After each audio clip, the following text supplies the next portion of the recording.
बिस्मिल्लाहिर्रहमानिर्रहीम। The blank page official में आपको खुशामदीद कहते हैं। अगर आप नए हैं इस चैनल पर तो सब्सक्राइब ज़रूर करिएगा और बेल आइकन को प्रेस करना ना भूलिएगा।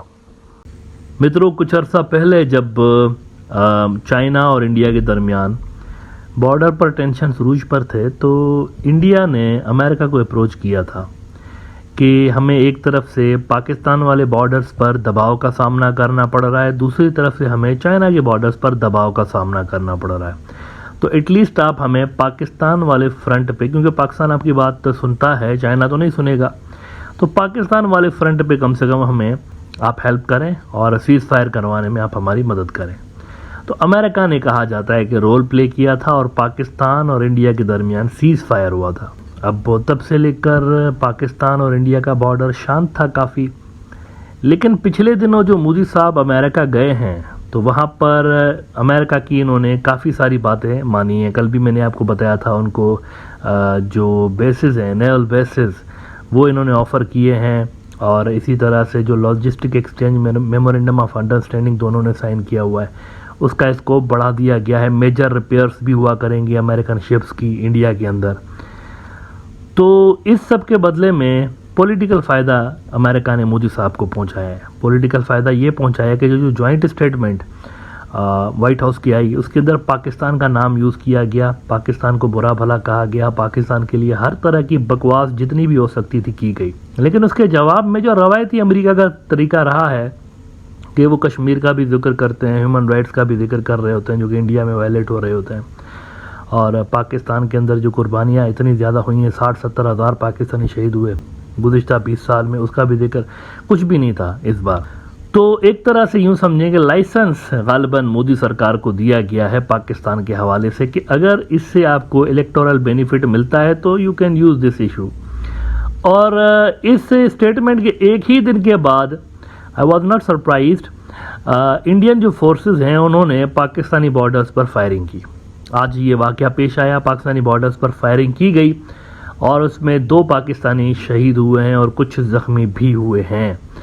अब ISPR जो पाकिस्तान का है उसका जो एलामिया आया है, स्टेटमेंट उसकी आई है, उसमें दबे अल्फाज में वाइट हाउस के स्टेटमेंट का जिक्र है और उसको एक तरह से कंडेम किया गया है। अब उन्होंने क्या कहा है उसके लिए मैं आपको पाकिस्तान टुडे की खबर दिखाना चाहूँगा कि man killed in unprovoked India firing along LOC, और इसमें ISPR के हवाले से वो कहते हैं, अच्छा ISPR फौज का रिप्रेजेंटेटिव इदारा होता है, इसके हवाले से वो कहते हैं कि on Saturday the military spokesperson while indirectly referring to the statement, वो जो व्हाइट हाउस वाली स्टेटमेंट है, indirectly referring to the statement said the Indian forces fueled by newfound geopolitical support seem determined to claim innocent lives to further their false narrative and fabricated allegations। ये इस तरीके से पाकिस्तान के borders पर जो गांव होते हैं ना वहाँ पर फायर मारते हैं, कुछ मवेशी मरते हैं, गाय भैंसें, कुछ उसमें लोग मरते हैं जिनके घर होते हैं, और फिर वो कहते हैं कि हमने तो क्रॉस बॉर्डर टेररिस्ट जो हैं वो उनको मारा है हमने। ये नैरेटिव फैलाया जाता है। इसी तरह से कश्मीर के अंदर झूठे इनकाउंटर्स होते हैं और वहाँ पर भी फेक किलिंग्स और इस तरह की चीज़ें करके कहा यह जाता है कि हमने टेररिस्ट मारे हैं। इससे बीजेपी को सियासी तौर पर फ़ायदा होता है। बीजेपी या कोई भी गवर्नमेंट हो उनको सियासी तौर पर फ़ायदा होता है। इंडिया के अंदर ये जो हिंदुत्व वाला तबका है उनके अंदर एंटी पाकिस्तान और एंटी मुस्लिम नैरेटिव्स बिकते हैं और ये वोट बैंक के अंदर एक बहुत बड़ा मुद्दा है। तो इसको बीजेपी हिस्टोरिकली कैश करवाती रही है। तो यूं लगता है कि वाशिंगटन वाले बाबा जी ने एक लाइसेंस दे दिया है इनको कि जाइए और अगर आपको पॉलिटिकल फ़ायदा इससे पहुंचता है तो वी डोंट माइंड। ये उन्होंने एक हरकत कर दी है। उसके दूसरे ही दिन, पहले दिन स्टेटमेंट आती है, दूसरे ही दिन ये हो जाता है। बहरहाल वहाँ रशिया के बारे में, क्योंकि देखिए रशिया में पिछले एपिसोड में भी आपको बताया था, रशिया में एक बहुत बड़ी डेवलपमेंट हो रही है। आखिर में थोड़ा सा उस पर बात कर देते हैं। रशिया के अंदर पहली मरतबा जब से पुतिन शायद प्रेसिडेंट बना है तो पहली मरतबा इतना बड़ा मैं समझता हूँ कि कू किया जा रहा है वहाँ पर, और रिजीम चेंज करने की गालिबन इसमें हमें साजिश नज़र आ रही है, बू आ रही है इसमें से।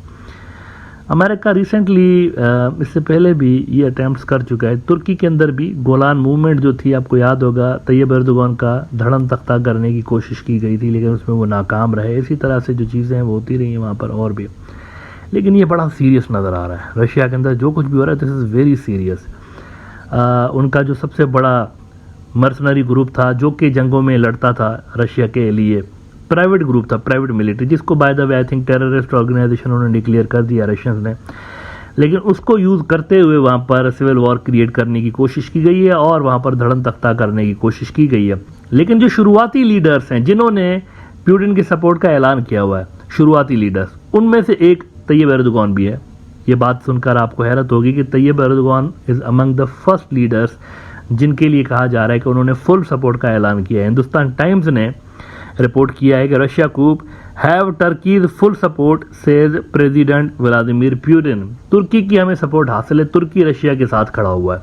चाइना भी नहीं, तुर्की ने जो है वो पहले ऐलान किया हुआ है। आगे वो मजीद कहते हैं कि the president of Russia gave information about the situation in the country in connection with an attempted armed rebellion. ये एर्दोगान ने शायद इनसे टेलीफोनिक बात की है, उसके बारे में कह रहे हैं।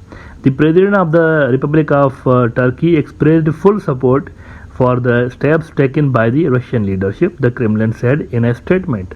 तो ये बड़ा इंटरेस्टिंग है कि तुर्की की जानिब से मुकम्मल सपोर्ट का ऐलान वहाँ से किया गया है और ये काफ़ी सिग्निफिकेंट है क्योंकि तुर्की नेटो का मुल्क है और यूरोप का मुल्क है, तो वहाँ से इनकी सपोर्ट आना ये एक बड़ी बात है।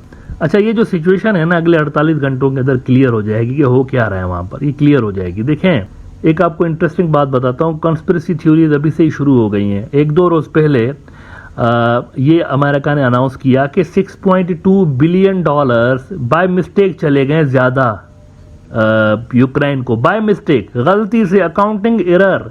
अब वो इधर कोई नालायक किस्म के स्टूडेंट्स बैठ के इनका अकाउंट्स डिपार्टमेंट चला रहे हैं या क्या मसला है खुदा जाने, लेकिन उन्होंने कहा $6.2 बिलियन एडिशनल गए हैं। तो ये कॉन्स्पिरेसी थ्योरीज आ रही हैं कि ये $6.2 बिलियन दरअसल रशिया के अंदर मिलिट्री कू करने के लिए अलोकेट किए गए हैं और उसमें ये पैसे जो है वो दिए गए हैं धड़न तख्ता करने के लिए। ये रिपोर्ट्स आ रही हैं, ये कॉन्स्पिरेसी थ्योरीज गर्दिश कर रही हैं। वो जो $6.2 बिलियन एडिशनल दे दिए थे, तो उस हवाले से अल जजीरा ने कहा था कि pentagon accounting error provides extra $6 billion in arms to Ukraine. The Pentagon says accounting error is about double that of previous estimates, freeing up more funds for weapons assistance.